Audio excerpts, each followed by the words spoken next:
ఓం నమ శివాయ. భారతమాత శివశక్తి అవతార్ సత్యగీత మురళి తేదీ 6/1/2026. ప్రభాత పాఠము పూర్వ తేదీ 3/9/1968. ఓ సేవాధారి పిల్లలు, దేవాలయాలు ఇతరత్ర ప్రాంతాల్లో తండ్రి యొక్క సందేశాన్ని ఇవ్వాలి. అనంతమైన తండ్రి మనకు ఏమని తెలియచేస్తున్నారంటే, స్వయాన్ని ఆత్మగా భావించి నన్ను గుర్తు చేయమని చెప్తున్నారు. నేనే అందరి యొక్క సద్గతి దాతను. నన్ను గుర్తు చేయడం ద్వారానే మీ పాపాలు తొలగిపోతాయి. ఈ సందేశాన్ని మీరు ఎవరికైనా కూడా ఇవ్వవచ్చు. ఇంతకు మించి ఎక్కువగా మీరు చెప్పాల్సిన అవసరం లేదు. కేవలము సందేశాన్ని తెలియచేస్తే సరిపోతుంది. మేము కేవలము తండ్రి యొక్క సందేశాన్ని మాత్రమే ఇస్తాము అని చెప్పాలి. చేయడము చేయకపోవడము మీ ఇష్టము అని మీరు తెలియచేయండి. కేవలము సందేశాన్ని ఇచ్చి వెళ్తాము అని వారికి తెలియచేయాలి. ఆత్మీయ తండ్రి సన్ముఖంలో కూర్చొని మనకు ఈ దాదా ద్వారా తెలియచేస్తున్నారు. ఈరోజు 3వ తేదీ. అందరికీ తండ్రి యొక్క పరిచయాన్ని ఇవ్వడానికి దుకాణము అనగా మ్యూజియాన్ని ఏర్పాటు చేస్తున్నట్లుగా పిల్లలందరికీ తెలుసు. ఇలాంటి మ్యూజియాల యొక్క ప్రారంభోత్సవాలను అనంతమైన తండ్రి రహస్యంగా చేస్తున్నారు. ఇప్పుడు శాఖలు, బ్రాంచెస్ అన్నీ కూడా తయారవుతున్నాయి. పాఠశాలలు కూడా చాలా పెంచవలసిన అవసరం ఉంది. ఒకటి మెయిన్ పాఠశాల ఉంటుంది, అక్కడ స్వయంగా తండ్రి ఉంటారు. దాని పేరు మధువనంగా పిలవడం జరుగుతుంది. పిల్లలకు తెలుసు, మధువనములో సదా మురళి యొక్క గానము వినిపిస్తూ ఉంటుంది. ఎవరి యొక్క గానము? భగవంతుని యొక్క గానము. ఇప్పుడు భగవంతుడు నిరాకారుడు.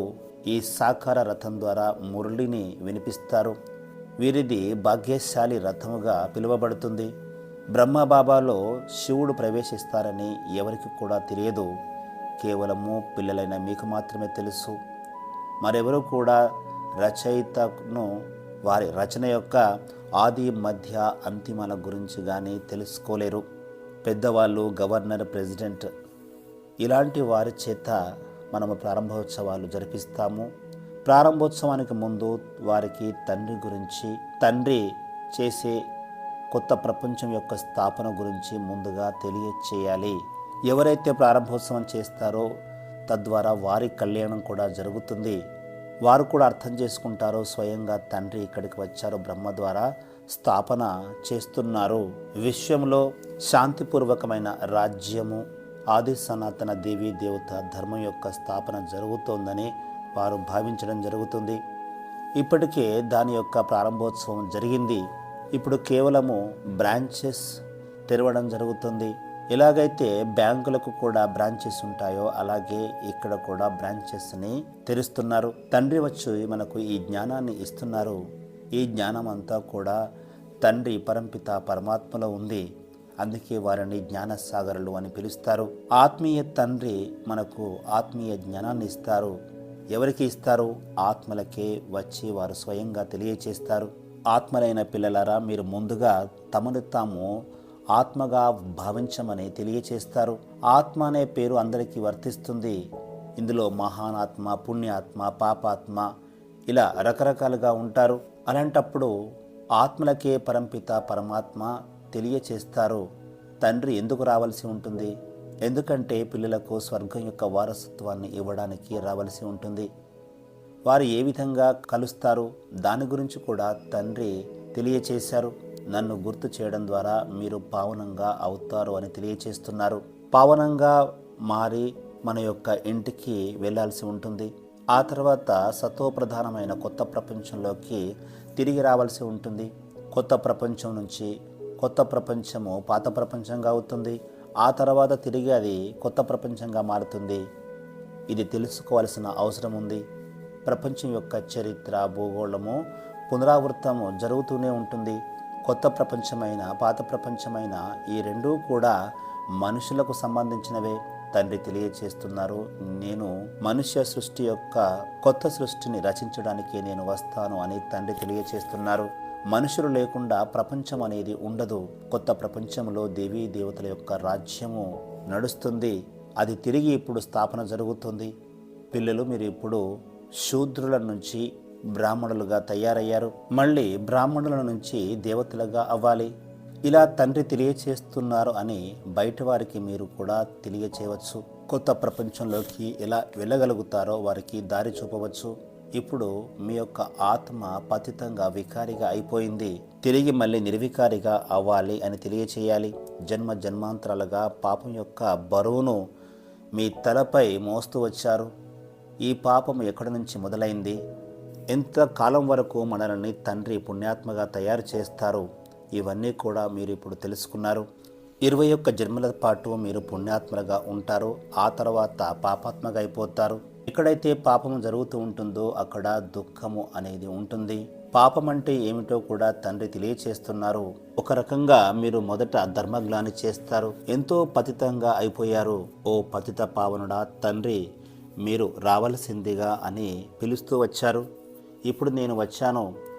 మిమ్మల్ని పావనంగా తయారు చేసే తండ్రిని మీరు నిందలు చేస్తూ వచ్చారు. అందువల్ల మీరు పాపాత్మలుగా అయిపోయారు. మేము జన్మ జన్మలుగా పాపము చేస్తూ వచ్చాము అని ప్రభువుకు వేడుకున్నారు. మమ్మల్ని పావనంగా తయారు చేయమని పిలిచారు. తండ్రి తెలియచేస్తున్నారు, ఎవరైతే ఎక్కువగా జన్మలు తీసుకున్నారో వారి జన్మల యొక్క అంతిమ జన్మలో నేను ప్రవేశిస్తాను అని చెప్తున్నారు. ఎక్కువ జన్మలు ఎవరికి లభించాయి? ఎవరైతే 84 జన్మలు తీసుకున్నారో వారిలో నేను ప్రవేశిస్తాను. ఎవరిలో అయితే శివబాబా వస్తారో వారు 84 జన్మలు పూర్తి చేసినట్లు లెక్క. ఇక్కడకు మొదట లక్ష్మీనారాయణులే వస్తారు. నరుని నుంచి నారాయణునిగా అవ్వడానికి, నారి నుంచి లక్ష్మిగా అవ్వడానికి మీరు ఇక్కడికి వచ్చి చదువుతున్నారు. ఇదే కథను మీకు వినిపించడం జరుగుతుంది. రామునిగా సీతగా అయ్యే కథను ఎప్పుడైనా వినిపించారా? ఇక్కడ వారిని కూడా నిందల పాలు చేశారు. తండ్రి నరుని నుంచి నారాయణునిగా, నారి నుంచి లక్ష్మిగా మాత్రమే తయారు చేస్తారు. ఎవరిని ఎప్పుడు కూడా నింద చేయరు. తండ్రి చెబుతున్నారు, మిమ్మల్ని నేను నరుని నుంచి నారాయణునిగా తయారు చేస్తాను అంటే రాజయోగాన్ని నేర్పిస్తాను అని చెబుతున్నారు. విష్ణువుకు 2 రూపాలు ఉంటాయి. ఒకటి లక్ష్మిది, రెండవది నారాయణుడిది. బాల్యావస్థలో వారినే రాధాకృష్ణులుగా పిలుస్తారు. వారు పరస్పరము సోదర సోదరీలు కారు, వేరే వేరు రాజుల యొక్క సంతానము. వీరు మహారాజ్ కుమార్ అయితే రాధ మహారాజు కుమారి అవుతుంది. ఆ తర్వాత స్వయంవరం జరిగిన తర్వాత వీరే లక్ష్మీనారాయణులుగా పిలువబడతారు. ఈ విషయాలన్నీ కూడా మనుషులకు తెలియదు. ఎవరైతే కల్పాలు దీన్ని అర్థం చేసుకున్నారో వారే తిరిగి అర్థం చేసుకోగలుగుతారు. లక్ష్మీనారాయణులు, రాధాకృష్ణుల యొక్క దేవాలయాలు కూడా ఇక్కడ ఉన్నాయి. శంకరునికి కూడా మందిరాలు ఉన్నాయి. విష్ణువుకు కూడా మందిరాలు ఉన్నాయి. ఆ మందిరాన్ని నరనారాయణ మందిరము అని కూడా పిలుస్తారు. అలాగే ఇటు లక్ష్మికి అటు నారాయణునికి వేరువేరుగా దేవాలయాలు నిర్మించడం జరిగింది. బ్రహ్మకు కూడా దేవాలయం ఉంది. బ్రహ్మదేవతాయ నమః, విష్ణుదేవతాయ నమః, శంకర దేవతాయ నమః అని ఆ చివరిలో శివ పరమాత్మయ నమః అని కూడా అంటారు. కాబట్టి త్రిమూర్తులతో వారు భిన్నమైన వారు. ఈ ప్రపంచాన్ని తమో ప్రధానమైన మనుషుల ప్రపంచంగా పిలుస్తారు. కానీ ఇక్కడ చూసినట్లయితే తమో ప్రధానమైన మనుషులను కూడా భగవంతునిగా పిలుస్తూ ఉంటారు. అలాంటప్పుడు తేడా ఏముంది? అందుకే దీనిని అంధుల యొక్క నగరంగా పిలుస్తారు. పిల్లి, కుక్క, రాళ్ళు రప్పల్లో భగవంతుడు ఉన్నారని అంటూ ఉంటారు. ఇప్పుడు స్వయంగా తండ్రి తెలియచేస్తున్నారు, కుక్క, పిల్లి, రాళ్ళు రప్పల్లో భగవంతుడు ఉన్నారని చెబుతారు. భగవంతుడు ఎక్కడ, రాళ్ళు రప్పలు ఎక్కడ? తండ్రి ఇప్పుడు తెలియచేస్తున్నారు. ఎవరైతే మన యొక్క బ్రాంచెస్ను ఓపెనింగ్ చేయడానికి వస్తారో ముందుగా వారికి అన్నీ తెలియచేయాలి. విశ్వంలో శాంతి స్థాపన చేయడానికి భగవంతుడు ఫౌండేషన్ ఇప్పటికే వేశారు అని చెప్పాలి. ఒకప్పుడు ప్రపంచంలో ఈ లక్ష్మీనారాయణుల యొక్క రాజ్యము ఉన్నది అని తెలియచేయాలి. వారే సత్యయుగానికి అధిపతులు. మనుషులను నరుని నుంచి నారాయణునిగా, నారి నుంచి లక్ష్మిగా తయారు చేసే గాడ్లీ యూనివర్సిటీ అని తెలియచేయాలి. దీనినే ఈశ్వరీయ విశ్వవిద్యాలయము అని అంటారు. విశ్వవిద్యాలయం అనే పేరు చాలామంది పెట్టుకున్నారు. వాస్తవంలో వాటన్నిటినీ ప్రపంచ విశ్వవిద్యాలయాలు అని చెప్పలేము. యూనివర్స్ అంటే పూర్తి విశ్వము అని అర్థం వస్తుంది కదా. ఇక్కడ చూసినట్లయితే విశ్వమంతటిలో తండ్రి ఏ కాలేజీను ఏర్పాటు చేస్తారు. పిల్లలు మీరు తెలుసుకున్నారో, విశ్వంలో అందరూ పావనంగా అవ్వాల్సిందే. విశ్వవిద్యాలయం కూడా ఒకటే. దానిని తండ్రి స్థాపన చేస్తున్నారు. మనమే పూర్తి ప్రపంచాన్ని శాంతిధామంగా, సుఖధామంగా పరివర్తన చేస్తాము. అందుకే దీనిని ఈశ్వరీయ విశ్వవిద్యాలయంగా పేర్కోవడం జరిగింది. ఈశ్వరుడే స్వయంగా వచ్చి ఈ విశ్వానికి ముక్తిని, జీవన్ముక్తిని వారసత్వంగా ఇస్తారు. ఈ పూర్తి ప్రపంచాన్ని పరివర్తన చేసే కర్తవ్యము తండ్రిది మాత్రమే. కానీ ప్రభుత్వము ఈ పేరును పెట్టుకోవడానికి మనకు అవకాశం కల్పించడం లేదు. అయినా కూడా దీని గురించి మీరు తెలియచేయాలి. మొదట వారు కూడా అన్ని విషయాలు తెలియచేయరు. మేము బ్రహ్మ యొక్క సంతానము అని చెప్పాలి. ఎప్పుడైతే పరమాత్మ శివుడు వీరిలో ప్రవేశించారో అప్పుడే వీరికి బ్రహ్మ అనే పేరును పెట్టడం జరిగింది. ప్రజాపిత బ్రహ్మ అనే పేరు చాలా ప్రసిద్ధి చెందింది. వారు ఎక్కడి నుంచి వచ్చారు? వారి తండ్రి యొక్క పేరు ఏమిటి? బ్రహ్మను దేవతగా పిలవడం జరుగుతుంది. దేవతలకు తండ్రి కూడా పరంపిత పరమాత్మ, ఈ సృష్టికర్తనే అయి ఉంటారు. పరమాత్మ యొక్క మొదటి రచనగా ఈ బ్రహ్మను చెప్పవచ్చు. బ్రహ్మ యొక్క తండ్రి శివబాబా. పరమాత్మ తెలియచేస్తున్నారు, నేను వీరిలో ప్రవేశించి వీరి గురించి మీకు తెలియచేస్తాను. మీరు కూడా ఇతర పిల్లలకు అర్థం చేయించాలి. ఇది ఈశ్వరీయ మ్యూజియం. తండ్రి చెప్తున్నారు, మమ్మల్ని పావనంగా తయారు చేయడానికి మీరు రావాల్సిందిగా అని పిల్లలైన మీరే పిలిచారు. ఓ పిల్లలు, మీరు నన్ను స్మృతి చేయండి. స్మృతి చేసినట్లయితేనే మీరు పావనంగా అవుతారు. మన్మన భవ అని తెలియచేస్తున్నారు. ఈ అక్షరము భగవద్గీతలో ఉంది. భగవంతుడు మాత్రమే ఏకైక పతిత పావనులు, జ్ఞానసాగరులు. కృష్ణుడు పతిత పావనులు కాజాలరు. వారు పతిత ప్రపంచంలో కూడా రారు. ఈ పతిత ప్రపంచాన్ని పావన ప్రపంచంగా తయారు చేయడానికి తండ్రి రావాల్సి ఉంటుంది. తండ్రి చెబుతున్నారు, నేను ఈ పూర్తి ప్రపంచాన్ని పావనంగా చేస్తాను అంటున్నారు. మీరు నన్ను స్మృతి చేసినట్లయితే మీ యొక్క పాపాలు భస్మమవుతాయి. ఎంతటి సహజమైన విషయం ఇది. భగవాన్ వాచ, ఈ పదాన్ని కూడా తప్పకుండా మీరు ఉచ్చరించాలి. పరంపిత పరమాత్ముడు ఎక్కడ ఉన్నారు? కామము మహాశత్రువు అని మనకు తండ్రి పరంపిత పరమాత్మ తెలియచేస్తున్నారు. ఇక్కడ ఒకప్పుడు నిర్వికారి ప్రపంచము కొనసాగింది. ఇప్పుడు వికారి ప్రపంచము నడుస్తుంది. ఇక్కడ అంతటా దుఃఖమే వ్యాపించి ఉంది. నిర్వికారి ప్రపంచంలో అక్కడ సుఖము ఉంటుంది. ఇది పాత తమో ప్రధానమైన ప్రపంచము. ఇవన్నీ కూడా ప్రారంభోత్సవం చేయడానికి వచ్చిన వారికి తెలియచేయవలసి ఉంటుంది. భగవాన్ వాచ, కామము మీకు మహాశత్రువు.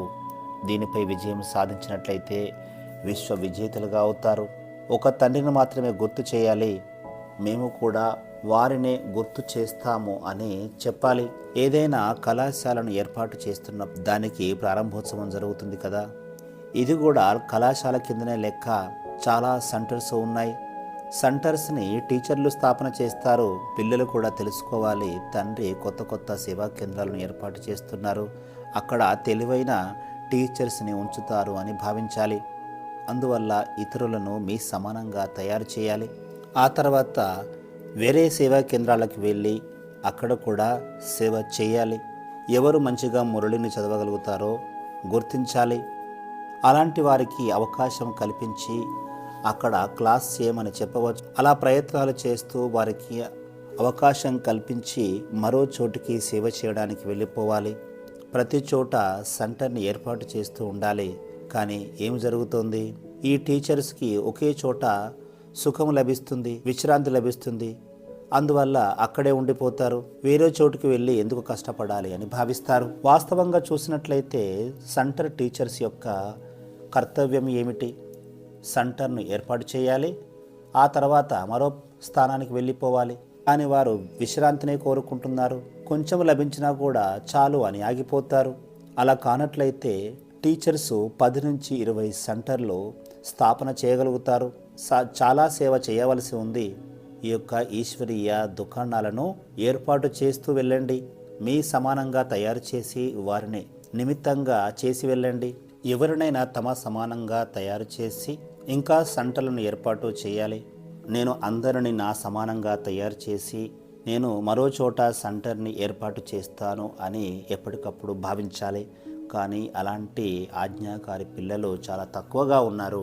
ఎవరైతే సెంటర్ని ఏర్పాటు చేసి తమ సమానంగా తయారు చేస్తారో వారినే ఆజ్ఞాకారి పిల్లలు అని పిలుస్తారు. ఒకవేళ మీ సమానంగా వారిని తయారు చేయలేకపోతే వారిది గేదె బుద్ధిగానే భావించవలసి ఉంటుంది. ఒకవేళ మీరు ఇతరులకు తెలియచేసే శక్తి లేకపోయినట్లయితే వేరే పని చేయండి, అంతేకాని దేహాభిమానంలోకి రాకూడదు. నేను చాలా పెద్ద కుటుంబం నుంచి వచ్చాను, ఈ పని ఎలా చేయాలి అని భావించకూడదు. మాకు కష్టం కలుగుతోంది అని అనకూడదు. కొంచెము పనిచేసి నాకు కష్టంగా ఉంది అని చెప్పకూడదు. అలా చెప్పేవారిని దేహాభిమానులు అని చెప్పవచ్చు. దీనిని కూడా పిల్లలు అర్థం చేసుకోవడం లేదు. ఇతరుల కొరకు సేవ చేయవలసి ఉంది. మీరు సేవ చేసినప్పుడే సేవ తీసుకున్నవారు బాబాకు లేఖ రాస్తారు. వీరి ద్వారా మాకు జ్ఞానము లభించింది అని చెబుతారు. మా జీవితంలో మార్పు వచ్చిందని చెబుతారు. ప్రతి ఒక్కరు కూడా టీచర్గా అవ్వాలి.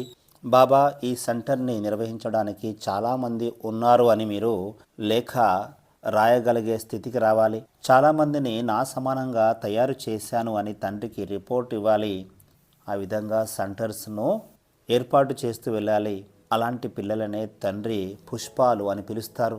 సెంటర్స్ని ఏర్పాటు చేయలేకపోతే మీరు పుష్పాలుగా ఎలా అవుతారు? ఇది పుష్పాల యొక్క తోట. ప్రారంభోత్సవం చేయడానికి వచ్చిన వారికి ఇవన్నీ కూడా తెలియచేయాలి. శూద్రుల నుంచి మనం ఇప్పుడు బ్రాహ్మణులుగా అయ్యాము, మళ్ళీ బ్రాహ్మణుల నుంచి దేవతలుగా అవ్వాలి. తండ్రి ఇప్పుడు ఈ బ్రాహ్మణ కులాన్ని, అదేవిధంగా సూర్యవంశము చంద్రవంశాన్ని స్థాపన చేస్తున్నారు. ఈ సమయంలో అందరూ కూడా శూద్ర వర్ణానికి చెందినవారిగానే ఉన్నారు. సత్యయుగంలో దేవీ దేవతల యొక్క వర్ణము ఉంటుంది. ఆ తర్వాత క్షత్రియ వర్ణము, వైశ్య వర్ణము, మళ్ళీ శూద్ర వర్ణంలోకి వస్తారు. బ్రాహ్మణులుగా కాకుండా దేవతలుగా ఎవరు కూడా కాలేరు. ఇలా ప్రతి వర్ణంలోకి ఆత్మలు తిరుగుతూ ఉంటాయి. పిల్లలు చాలా విషయాలను మర్చిపోతూ ఉంటారని తండ్రికి తెలుసు. ఇక్కడ ముందుగా బ్రాహ్మణ వర్ణము స్థాపన జరుగుతుంది. ప్రజాపిత బ్రహ్మ యొక్క పిల్లలే బ్రాహ్మణులు. ఆ తర్వాత దేవతా వర్ణము, క్షత్రియ వర్ణము వస్తుంది. ఈ సమయంలో అందరూ కూడా శూద్రులుగా ఉన్నారు. బ్రాహ్మణ వర్ణము కొరకు తప్పకుండా ముందుగా బ్రహ్మ అవసరం ఉంటుంది. ఈ బ్రహ్మ ఎక్కడి నుంచి రావాలి? బ్రహ్మ ఇక్కడే ఉన్నారు కదా, మంచిగా తెలుసుకోవాల్సిన అవసరం ఉన్నది. బ్రాహ్మణులే దేవతలుగా అవుతారు. ఈ బ్రహ్మ కూడా దేవతగా అవుతారు. వీరిలో తండ్రి ప్రవేశించి జ్ఞానాన్ని ఇస్తున్నారు. బ్రహ్మ ద్వారా స్థాపన జరుగుతుంది. దేని యొక్క స్థాపన జరుగుతుంది? బ్రాహ్మణ పిల్లల యొక్క స్థాపన జరుగుతుంది. ఆ తర్వాత వారికి శిక్షణను ఇచ్చి దేవతలుగా తయారు చేస్తారు.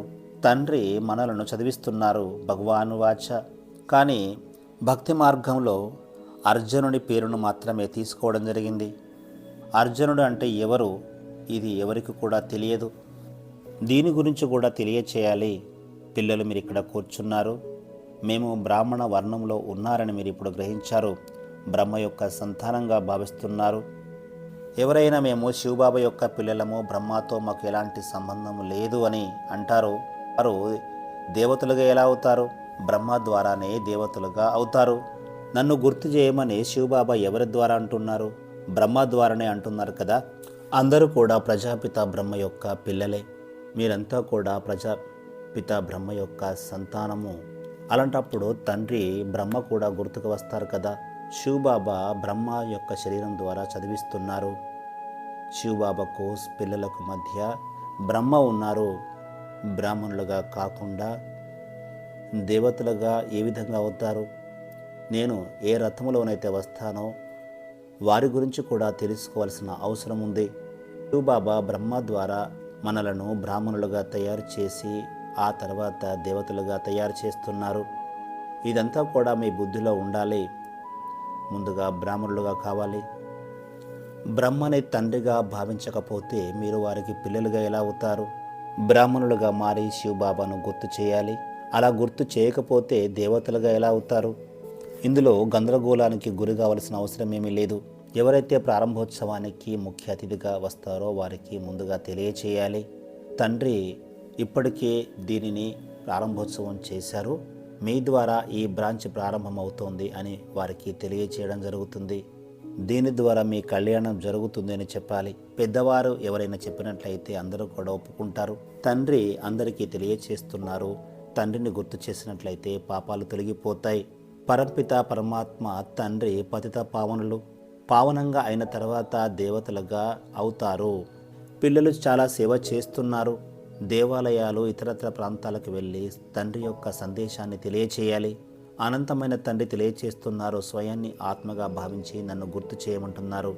నేనే సేవకు సద్గతిని ఇస్తాను. నన్ను గుర్తు చేయడం ద్వారానే మీ యొక్క పాపాలు తొలగిపోతాయి. ఈ సందేశము ప్రతి ఒక్కరికి ఇవ్వాలి. ఇంతకంటే ఎక్కువగా మాట్లాడవలసిన అవసరము లేదు. కేవలము సందేశాన్ని ఇవ్వాలి. చెప్పండి, మేము సందేశాన్ని మాత్రమే ఇస్తాను. చేయడము చేయకపోవడము మీ ఇష్టము. మా బాధ్యత సందేశాన్ని ఇవ్వడము. ఇది తప్ప కళ్యాణము జరగడానికి వేరే మార్గము లేదు. ఎప్పుడు అవకాశం ఉంటే అప్పుడు మీరు సేవ చేస్తూ ఉండండి. మీకు సమయం లభిస్తూనే ఉంటుంది. మంచిది పిల్లలు. గుడ్ మార్నింగ్ ఆర్ నమస్తే. వరదానము మాస్టర్ సాగర్ భవ. సదా స్వచింతన ద్వారా మీ యొక్క స్టాక్ను పెంచుకుంటూ వెళ్ళండి. ప్రతి సబ్జెక్ట్లో, ప్రతి గుణంలో ప్రగతిని సాధిస్తూ వెళ్ళండి. అనుభవీ మూర్తులుగా అవ్వండి. ఏ విధంగా అయితే తండ్రి జ్ఞానసాగరులో, అదేవిధంగా మీరు మాస్టర్ జ్ఞానసాగరులుగా అవ్వండి. ఇప్పుడు అలాంటి పురుషార్థం చేయాలి. ఓం నమః శివాయ.